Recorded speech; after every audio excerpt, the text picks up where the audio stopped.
be awi faw sigiyɔrɔ la aw minnu bɛ k'an lajɛ mali kɔnɔ mali kɔ kan aw bɛɛ lajɛlen ni ɲatuma a y'aw bisimila bi mali kunnafoni ka dɔgɔkun furancɛ kunnafoniyaw kɛnɛ kan.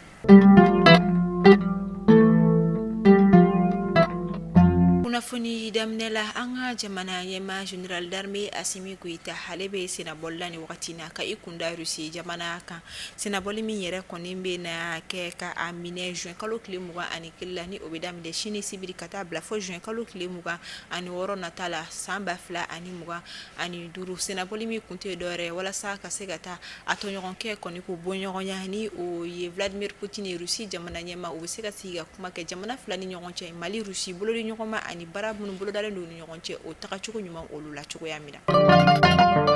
An ka jamana minisiri ɲɛmaa General de division Abdoulaye Maïga ale kɔni ye wuli ka jɔ kɛ kunungo ka taga an ka jamana faba zone aéroportière ni o ye aéroport international de Bamako ye ka taga olu ɲɛmaa da ka da kan wagati laban ninnu kɔnɔna an ka jamana sefa wari miliyari 7 o bonyanko de kɔni don aéroport yɛrɛ kɔni minɛnkuraw kɔni o natili olu la minnu yɛrɛ kɔni bɛ tali kɛ dernier technologie o yɛrɛ kɔni na wa o makɛ a bannen a yirala ka fɔ kunungo a ka senabɔli kɛnɛ kan min kɛra kunungo alamisa juin kalo tile 19 o kɛra i ka dɔn ka fɔ ni installation kura ninnu kɔni kolobo kariliba yɛrɛ o kɔni ye o kɔfɛ a yirala ka fɔ kɛnɛ kan ko fɛn min an ka jamana ɲɛmaaw kɔni ko ɲɛsiya kura kɔni bɛ u la ni a bɛ fɔ ma ko vision an ka jamana aéroport yɛrɛ kɔni bayɛlɛmali la ka taga technologie kura olu kɔni fan fɛ ka d'a kan a yirala ka fɔ ko fɛn min ye parcelle de débarquement kura dɔ fɛnɛ kɔni kɛra min yɛrɛ kɔni bɛ terminal 2 ka taa bila arrivée B du terminal 1 k'olu fana kɔni kolo kala ɲɔgɔn na o tɛna kɛ a bannen fɛn min ye siège de la société aéroport du Mali ni a bɛ fɔ ma ko ADM o kɔni déplacera ka bɔ Amdalaye ka na fɛn min ye Senu o la. Selenge bila ka taa bila Sana ani Jene ni zone saba olu de kɔni sugantira min na a yirala ka fɔ ko aménagement ba dɔ kɔni bɛ na kɛ kura ye hectare 240 bonyanko kan min yɛrɛ kɔni réalisation kɔni bɛna taa i jɔ fɔ pisti 135 kilomètres bonyanko la minnu yɛrɛ kɔni bɛna labara fɛn min ye sɛnɛko ta fanfɛla o fɛ wari min bɛna don a la o kasabi bɛ taa i jɔ fɔ sɛfɛ wari miliyari 47 ani murumuru naani bonyanko de ma min yɛrɛ kɔni na sɛfɛ wari miliyari 30 o kɔni talen don an fɛn min ye Banque Ouest Africaine du Développement ni a bɛ fɔ ma ko BOAD o kɔni yɛrɛ o fɛ. Nin baara yɛrɛ kɔni lancement ba kɔni tako filanan baaraw kɛra kunungo alamisa juin kalo tile 19 min yɛrɛ kɛra an ka jamana faba hôtel dɔ kɔni kɔnɔna la min kɛnɛ kan an ka jamana minisiri ɲɛmaa General de division Abdoulaye Maïga ale tun bɛ yen nɔ min na a ye a yira ka fɔ ko an ka jamana ye a jateminɛ ka fɔ sɛnɛko ta fanfɛla fɛ an ka ɲɛtagaba bɛ o la kosɛbɛ ko o de kama an ka jamana kɔni bɛna i ɲɛsin kosɛbɛ o fɛn min ye o bina kuma min yɛrɛ la projet dɔ sigilen sen ka bɛ fɔ ma ko Mali kura ɲɛta sira ka bɛn san 2063 ma min yɛrɛ kɔnɔna ni projet ninnu kɔni nun donnen walasa u bɛ se ka sinsin ka ɲa ka bɛn ni 2063 ye min bɛna bɛn san 2063 nata ma ala kan si jɔ kuma kɔnɔ. Jamana ministre de la défense et des anciens combattants ni o ye colonel Sadio Kamara ye ale kɔni bɔra ka kunnafoniya di kɛ min kɛra ka sanga ni conseil des ministres tɛmɛnen arabado kunnafoniya min kɔnɔna la a ye a yira ka fɔ ko an ka jamana fintigilakaw kɔni ka bina kun kan ko fɛn min ye ko unité spéciale dɔ bɛ na créer min na a bɛna fɔ ma ko unité spéciale antiterroriste walasa ka se ka fɛn min ye banbagaci wale tigilama olu kɛlɛli kɔni ka o baaraw kɔni sinsin kosɛbɛ cogoya min na laɲini kɔni kɛra conseil des ministres kɛnɛ kan min yɛrɛ kɔnɔna yirala ka fɔ a bɛna sigi sen ka donna nataw kɔnɔna la. Ɲina san 2025 an ka jamana ɲɛmaa General d'armée Asimi Goïta ale kɔni ye o san ta ko décréter ko di seko ni dɔn ko tigilamaw yɛrɛ kɔni ma min okumu kɔnɔna la a bɛ fɔ fɛn min ma ko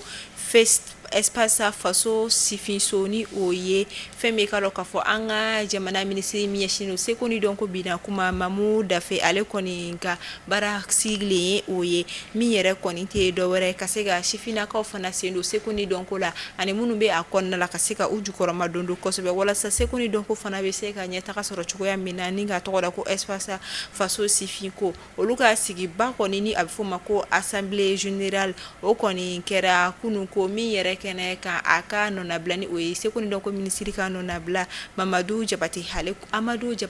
kun bɛ kɛnɛ kan. San 2025 o kɔni sugantira an ka jamana ɲɛmaa Général d'Armée Assimi Goïta fɛ ka a di Seko ni dɔnko tigilamaw yɛrɛ kɔni ma min okumu kɔnɔna la an ka jamana Seko ni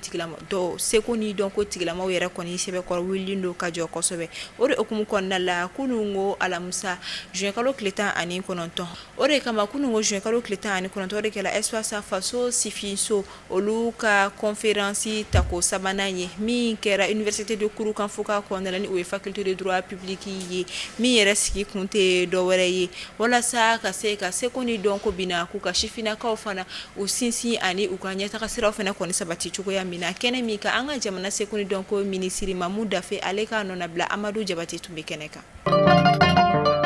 An ka jamana minisiri min ɲɛsin do kɛnɛya ko mani o ye ministre de la santé et du développement social colonel Asaba Diallo Touré ale kɔni ye lancement ba dɔ kɛ ka sangani arabadon tɛmɛnen ye min lancement yɛrɛ kɔni kɛra Samayakaw fɛ yen Mande commune kɔnɔna la projet min yɛrɛ tɔgɔ kɔni ye Résilience through azithromycin for children ni a bɛ fɔ o yɛrɛ kɔni ma ko REACH ni o kɔni tɛ dɔwɛrɛ ye projet ba min sigilen no sen kan walasa ka se ka denmisɛnninakaw kɛrɛnkɛrɛnnen la denmisɛnnin fitininw tanga ka bɔ azithromycin o bana o ma ka d'a kan a jateminɛla ka fɔ fɛn min ye san 2022 kɔnɔna la a bɛ taa denmisɛnninnaka ma miliyɔn 4 na minnu yɛrɛ kɔni tanyana ka sabu kɛ ni bana kuntan in ye bana min yɛrɛ kɔni kun bɛ se ka tanga ka o kisi ka bɔ a ma wa ni ala o denmisɛnninnaka ma miliyɔn 4 min kɔni tanyana Afrique subsaharienne fana na ko a fanba bɛɛ lajɛlen bɔra yen nɔ de o kama lancement in kɔni kun tɛ dɔwɛrɛ ka se ka o bana in ka o tanga an ka jamana kɔnɔna la ani ka denmisɛnninnakaw kisi.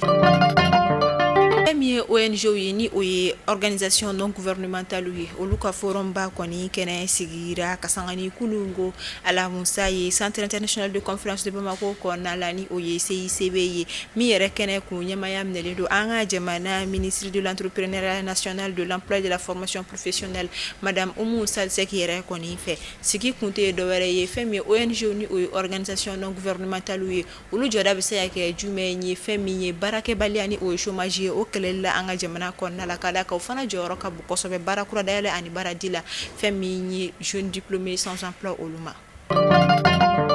Ani avion présidentiel ko kiri ye min yɛrɛ kɔni bɛ an ka jamana sariyatigiw bolo a bɛ wagati bɔ o de okumu kɔnɔna la Madani Touré ni ale fana kun ye ni waleya in yɛrɛ fana seereba dɔ kɔni ye ale a ka seereyaw di kunungo an ka jamana sariyatigiw ma minnu ka baara bɛnnen do ni ko ɲɛ ɲɛnabɔli o ma ka sanga ni seere Madani Touré a ka ɲɛfɔli ye a ye a yira k'a fɔ ko ale ka baara kɛra min ye fɛn min ye avion présidentiel ko in na fo ka taga se kɛlɛkɛminɛ minnu sanni ko kuma fɔla ani fo ka taga se équipement militaire minnu fɛnɛ ko fɔra fo ka taa se tenitigilakaw ka fini minnu sanni ko kuma fɔla ko ma kɛ dɔwɛrɛ ye ale kɔni ye email de kɔni sɔrɔ ka bɔ conseiller Marc Gafa Joli yɛrɛ kɔni yɔrɔ min na ale seginna ka email ci fɛn min ye ministre kɔrɔ Mustafa Ben Barka o kɔni ma walasa a ka se ka a vérifier ni o ye traitement ye ka sɔrɔ ka a ci ministre yɛrɛ ma ni o ye ministre Fili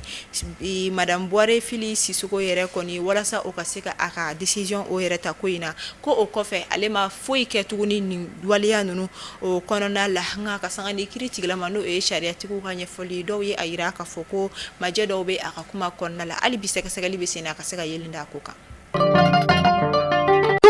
A y'a fɔ ko tare ka sababuya kɛ Jawando service ale nalen do ni projet kura ye projet min n'a bɛ wele ko Dukadi ye projet ye min ni a bɛna kɛ tikɛnakaw olu fɛ yen nɔ banque bɛna a financement ni ka o kɛ i bɛ 20% dɔrɔn de sara awɔ 20% banque yɛrɛ b'a tɔ bɛɛ lajɛlen sara ka so jɔ k'a ban pewu k'a tile d'i ma i ka yɛlɛma i ka so kɔnɔ so ninnu bɛna kɛ 2 chambre salon de ni o ye F3 ye k'a da kulo kan fɛnɛ ka fɔ ko tɔgɔsɛbɛn olu daminɛna ka ban a bɛna taa kuncɛ juin kalo tile 30 san 2025 a y'aw jija dɛ fɛn min ye Jawando service ka ni projet kura ye ni o ye Dukadi n'a bɛna kɛ tikɛnakaw fɛ a kana fɔ aw kɔ cogo si la o t'a bannen dɛ Jawando service a bɛ so jɔ ka tila tuguni terrain t'i bolo a bɛ terrain feere i ma Jawando service nana tungarankew u lafiyali kama k'a da kulo kan ka fɔ ko Jawando service a ka ni projet kura in a dabɔlen do tungarankew olu kama n'aw mɔgɔ bɛ kunnafoniya wɛrɛ la sa a ye nɛgɛjuru sira banba 00223 79 09 48 48 walima 00223 79 09 46 46 Jawando service ka hakilina tɛ foyi ye denbaya kelen so kelen Sini ye sibiri ye juin kalo tile 21 don min talen don ka a kɔla dɔ diɲɛ fantan ani naani bɛɛ lajɛlen fɛ ka a tɔgɔ da ko journée internationale du yoga yoga ni ale ye farikolo ɲɛnajɛ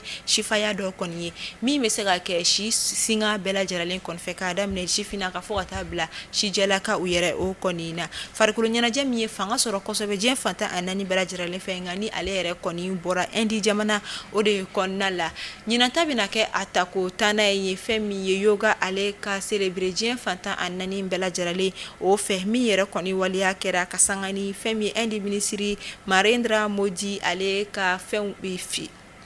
min kɔni kɛra ka sanga ni Indi minisiri Narendra Modi ale kɔni kɛlen kɔfɛ ka a sigi Assemblée générale des Nations Unies o kɛnɛ kan minnu ye a sigi sen kan ka bɛn ni san 2014 wagati olu kɔni ye kɛnɛya tigilamaw ye a yira k'a fɔ ko yoga ale nafa ka bon kosɛbɛ ka d'a kan a nafa ka bon farikolo kɛnɛya la fo ka taa se hakili o ni ka dɔ k'a fɔ adamadenya tagabolo yɛrɛ kɔnɔna